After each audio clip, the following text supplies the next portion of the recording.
શું સરકારી નાણાંનો આ રીતે જ વેડફાટ થતો રહેશે? છોટાઉદેપુરના ક્વાંટમાં સ્ટેટ R&B વિભાગની ગંભીર બેદરકારી સામે આવી છે। 4 કરોડના ખર્ચે માત્ર 1 કિલોમીટરનો રસ્તો બની રહ્યો છે, પરંતુ આક્ષેપ છે કે અધિકારીઓએ સ્થળની સ્થિતિ જોયા વગર જ કામ શરૂ કરી દીધું। રસ્તો પહોળો કરી મેટલિંગનું કામ પૂરું થઈ ગયું, પણ રસ્તાની વચ્ચે નડતરરૂપ વીજ પોલ હટાવવાની કોઈએ તસદી લીધી નથી। આક્ષેપ તો એ પણ છે કે R&B વિભાગ અને મધ્ય ગુજરાત વીજ કંપની વચ્ચે વહીવટી સંકલનનો સદંતર અભાવ છે। 20 દિવસથી અરજી કરી હોવાના બહાના હેઠળ પ્રજાને હેરાન કરવામાં આવી છે। જો ચોમાસા પહેલા થાંભલા નહીં હટે તો શું તંત્ર થાંભલા વચ્ચે રાખીને જ ડામર પાથરી દેશે? ક્વાંટના 100 થી વધુ ગામના લોકો અને સ્થાનિક વેપારીઓ આજે તંત્રની અણઘડ નીતિને કારણે ધૂળ ફાંકી રહ્યા છે। આ કાયદેસર રીતે આ લોકોએ હટાવીને પછી કોઈ બીજા જાતની કાર્યવાહી કરવા જોઈએ। એના પહેલાં આ લોકો કર્યું કાલુઠીને કોઈક બનાવ રાતે બની જાય તો એનો જવાબદાર કોણ?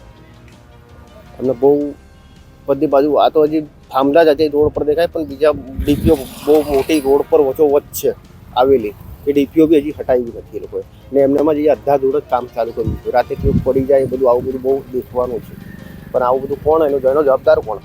કોઈને કાંઈ પડેલી નથી, પોતપોતાની મરજી એ બધું કામ કરે છે। જનતા પૂછી રહી છે કે આવી આડેધડ કામગીરી કરનારા અધિકારીઓ સામે પગલાં ક્યારે લેવાશે? પહેલા રોડ ખોદાયો, પછી મેટલ નખાયું, હવે થાંભલા નડ્યા તો શું કામ અધવચ્ચે જ છોડી દેવાશે? જોતા રહો ગુજરાત વંદન। ધન્યવાદ।